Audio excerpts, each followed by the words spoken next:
నేను అప్పటి నుంచి ఫోన్ ఎప్పుడు వచ్చలేదు చేస్తున్నా పంపిస్తున్నా నెట్ వస్తలేదు. అయినా కూడా నేను క్షమాపణ చెప్తాను, నాకు సంబంధం లేకపోయినా రమేష్ నేను ఎవరికే ఫోన్ కూడా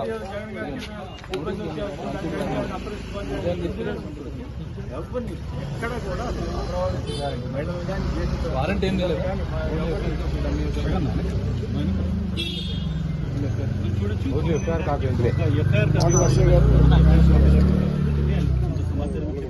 పరిస్థితి చూస్తున్నాం. బట్ ఒక జర్నలిస్ట్కి సంబంధించి నేను చాలా క్లియర్ గా ఆయన 70 సంవత్సరాలు ఆయన వయసు సీనియర్ సిటిజన్ 70 సంవత్సరాల వయసులో బయట కూర్చోబెట్టారు అనేటువంటిది సెక్షన్ చూసుకుంటే మనము ఆయన మీద కేసు అయింది. ఎక్కడంటే రాయపూడి గ్రామానికి సంబంధించినటువంటి తుళ్ళూరు పోలీస్ స్టేషన్ సంబంధించినటువంటి కేసు ఇది.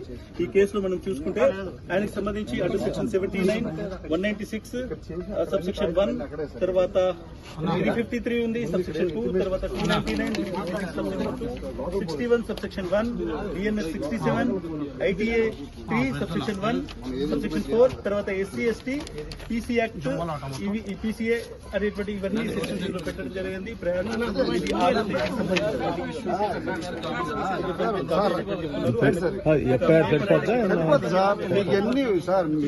రండి సార్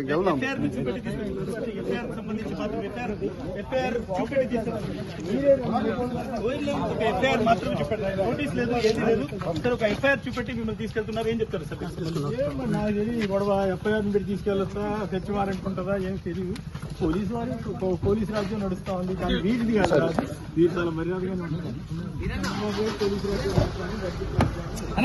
50 సంవత్సరాల జర్నలిస్ట్ ఇంత అన్యాయం ఊహించాలి. ఈ పరిణామం ఊహించలేదు. జరుగుతున్నటువంటి దారుణమైనటువంటి సంఘటన ఎక్కడ సాక్షికి సంబంధం అపవాదులు అట్టగా కేవలం కొంతమంది వాస్తవాన్ని పూర్తిగా